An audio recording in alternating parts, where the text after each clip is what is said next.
America, America, America. ఇప్పుడు ఎవరి నోట్లో విన్నా అమెరికా అనే పేరే వస్తుంది. కారణం అందరికీ తెలిసిన విషయమే. లాస్ ఏంజల్స్‌లో జరిగినటువంటి అతి పెను ప్రమాదం, అగ్ని ప్రమాదం, ఊర్లకు ఊళ్ళు, ఇళ్ళకిళ్ళు మరి కాలి బూడిదైపోయినటువంటి ప్రమాదం గురించే ఎవరు విన్నా, ఎవరి నోట విన్నా ప్రపంచవ్యాప్తంగా ఇదే వినిపిస్తుంది. దీని గురించినటువంటి కొన్ని విషయాలు ఈరోజు మీకు తెలియజేస్తాను. అసలు ప్రమాదం ఎలా జరిగింది అనే దానికంటే ముందు కొన్ని విషయాలు తెలుసుకోవాలి. అవే అమెరికా యొక్క వాతావరణ పరిస్థితులు. మనకు తెలుసు, వార్తలు కూడా వింటా ఉంటాం. అమెరికాలో టోర్నడోలు సర్వసాధారణం. అమెరికాలో తుఫాన్లు సర్వసాధారణం. అమెరికాలో ప్రకృతి వైపరీత్యాలు సర్వసాధారణం. అతి ప్రాముఖ్యంగా లాస్ ఏంజల్స్‌లో వాతావరణం చాలా డ్రైగా ఉంటుంది. హాట్ ఎయిర్ 80-110 కిలోమీటర్ల వరకు ఆ వేడి గాలులు వీస్తూ ఉంటాయి. నీరు లేని ప్రాంతం, no rain in Los Angeles. నీరు లేని ప్రభావం వల్ల చెట్లు ఎండిపోయి ఈ వేడి గాలులు ఎప్పుడైతే ప్రవహిస్తూ ఉంటాయో ఇదని చిన్న మంట, చిన్న స్పార్క్ అంటుకున్న ఆ వేడి గాలుల ప్రవాహానికి రాష్ట్రమే కాదు, అడవులు అడవులు, ప్రాంతాలు ప్రాంతాలు కూడా తగలబడుతున్నటువంటి పరిస్థితులు ఇప్పుడు ప్రజెంట్ మనం చూస్తున్నాం. సీజనల్ విండ్స్ సర్వసాధారణం అక్కడ. వాతావరణం చాలా డ్రైగా ఉంటుంది. అది మనందరికీ తెలిసిందే. క్లైమేట్ చాలా వేరుగా ఉంటుంది. మన ప్రాంతాలతో పోల్చుకుంటే అమెరికా వాతావరణ పరిస్థితులు చాలా వేరుగా ఉంటాయి. ఏది ఏమైనప్పటికీ ఈ సంఘటన జరిగిన దగ్గర నుంచి ఇప్పటి వరకు అన్అఫీషియల్స్గా కాదు, అఫీషియల్స్గా 11 మంది చనిపోయారని రిపోర్ట్స్ ఇస్తున్నారు. 153,000 మందిని ఇప్పటి వరకు అక్కడ ఉన్నటువంటి పరిస్థితుల నుంచి, వారి సొంత గృహాల నుంచి తరలించారు. 166,000 మందిని ఇంకా మీ ప్రాంతాలను వదిలిపెట్టి వెళ్ళడానికి సిద్ధంగా ఉండనని చెప్పేసి నోటీసులు కూడా జారీ చేశారు. 166,000 మందికి ఇప్పటి వరకు 37,651 ఎకరాలలో ప్రాంతం అంతా కూడా కాలి బూడిదైపోయిందని రిపోర్ట్స్ ఇస్తున్నారు. ఇది మనకు అర్థమని చెప్పుకోవాలంటే 3 విజయవాడ పట్టణాల ప్రాంతం ఎంతైతే ఉంటుందో అంతవరకు ఇప్పటి వరకు 37,651 ఎకరాలలో ఈ నష్టం అనేది జరగటం మనం చూస్తున్నాం.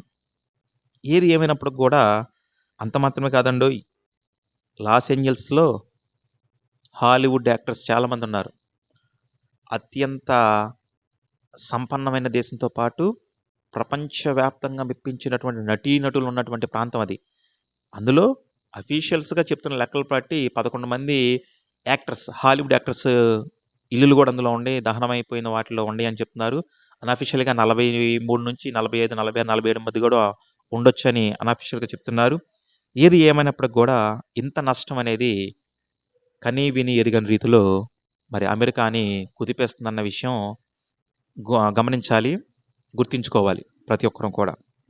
అయితే ఇక్కడ ఒక విషయాన్ని మనం లోతుగా పరిశీలిస్తే, రీసెంట్గా 82 యాన్యువల్ గోల్డెన్ గ్లోబ్స్ అనే నైట్ పార్టీ ఒకటి జరిగింది లాస్ ఏంజల్స్లోనే. అందులో ఇచ్చినటువంటి వ్యాఖ్యాతలు చేసినటువంటి వ్యాఖ్యలను బట్టి దేవుడు చూస్తూ ఉంటాడా, చూస్తూ ఉండడు, దేవుడు వెక్కిరించబడడు అని గలతీ 6:7 కొంతమంది కోట్ చేస్తూ ఉన్నారు. మరి అది చెయ్యొచ్చా చేయకూడదు అనేది మనకు తెలియని విషయం. ఏది ఏమని కూడా దేవుడు వెక్కిరించబడడు, దేవుడు 0 ఓట్స్ వేశారు, తెల్లారి దేవుడు తన ప్రతాపాన్ని చూపించాడు అని కొంతమంది అభిప్రాయపడుతున్నారు. అంత మాత్రమే కాదు, దానికి ముందు జనవరి 2, 3న ఒక ప్రవక్తిని, ఒక లేడీ ప్రాఫిస్ ఆ వీధుల్లో తిరిగి లాస్ ఏంజల్స్ గొప్ప నష్టాన్ని చవిచూడబోతుంది అని చెప్పేసి చెప్పిన వీడియో కూడా ఇప్పుడు వైరల్గా అవుతుంది సోషల్ మీడియాలో. విమాన ప్రయాణంలో జనవరి 3, 4 తారీఖులో విమాన ప్రయాణంలో ఉన్నటువంటి తను, ఆ ప్రవక్తిని, విమాన ప్రయాణంలో కూడా ఈ ప్రాఫెసీని చెప్తున్నట్టు సోషల్ మీడియాలో వస్తుంది. మరి ఇది వాస్తవమా, నిజమా, అబద్ధం అనేది ఎవరికి తెలియదు. సోషల్ మీడియాలో అయితే మరి ఆ వీడియో వైరల్గా మారింది.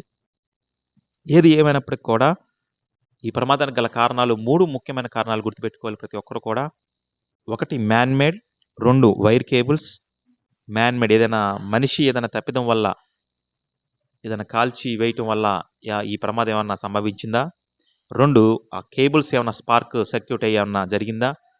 మూడోది అతి ప్రాముఖ్యమైనది, దేవుడు ఏమన్నా వార్న్ చేస్తున్నాడా అమెరికాని? ప్రపంచ దేశాలని కరోనాతోటి వార్న్ చేశాడు. వినట్లేదు. హెచ్ఎంపీవీ వైరస్ ద్వారా ప్రపంచాన్ని వార్న్ చేస్తున్నాడు. వింటలేదు. అగ్ని ప్రమాదం ద్వారా దేవుడు వార్న్ చేస్తున్నాడు ప్రపంచ దేశాలని. వింటారో వినరో మీ ఇష్టం, ప్రజలిష్టం.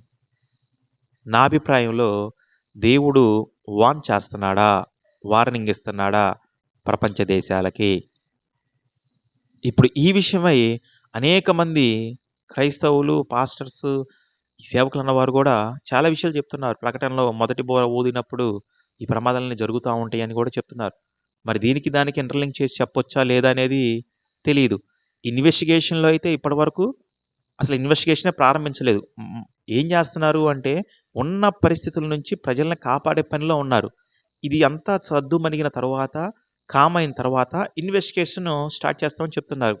ఆ ఇన్వెస్టిగేషన్లో నిజానిజాలు తెలుస్తూ ఉంటాయి తర్వాత లేటుగా. మరి అంతవరకు ఎవరికి వచ్చినట్టు వాళ్ళు ఊహించుకుంటూ ఉంటారు. ఏది ఏమైనప్పుడు కూడా అమెరికా అమెరికా అమెరికా చాలా డేంజర్లోనే ఉంది. అందరూ లాస్ట్ ఏంజల్స్ అంటారు. నేనైతే లాస్ట్ ఏంజల్స్, దేవదూతల్ని కోల్పోయిన అమెరికానే ప్రస్తావిస్తారు. అక్కడున్న పాపం కారణంగా, అక్కడున్న డబ్బు కారణంగా, అక్కడున్న దేవుని అవిధేయత కారణంగా రీజన్స్ అనేకం ఉండొచ్చు. ఏదప్పటికి కూడా it's not lost Angel, it's last angels. దేవుని దూతల్ని కోల్పోయిన లాస్ట్ ఏంజల్గానే నేను భావిస్తాను. ఏది ఏమైనప్పటికి కూడా దేవుడు ఏమన్నా వార్న్ చేస్తున్నాడా? ప్రపంచ దేశాలకి వార్నింగ్ లాగిస్తున్నాడా? ఈ విషయాల్ని పరిగణలోకి తీసుకొని ఒక్కసారి ఆలోచించాలని ప్రేమతో మనవి చేస్తూ, మీ జోయల్ కనమాల. Thank you.